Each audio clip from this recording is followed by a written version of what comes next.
is a little wild, how all the pieces come together in the early church, right? And in our own lives, I think sometimes we don't always see the preparation, but when we look back with 200 years of hindsight, it's amazing. So Parley Pratt, for example, because he came from outside the immediate circle of the Smiths and Whitmers, he's prepared with all these different connections, right?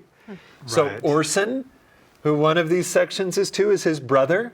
They haven't seen each other in years, but as soon as Parley's found out about the church, he wants to tell his family. Sidney Rigdon, It's a preacher, right? he's the preacher. Parley, on the way out on his mission, stops to talk to Sidney. He knew Edward Partridge as well. Both of them are through him. Let me talk about Sidney for a moment, because that's a fascinating story.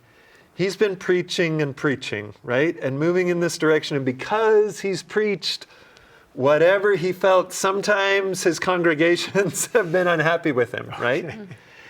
And now he's living in a house that his congregation provides, and Parley's introduced him to a new book of scripture and a very new and different religion. And Sidney goes back to his wife Phoebe and says, can we do this again? What if we have to start over? If we get kicked out of our house, can we lose everything? And she says, I have counted the cost, right? Phoebe Rigdon was all in.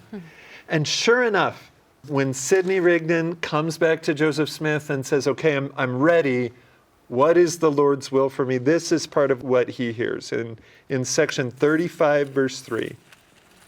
Behold, verily, verily, I say unto my servant Sidney, I have looked upon thee and thy works. I have heard thy prayers and prepared thee for a greater work.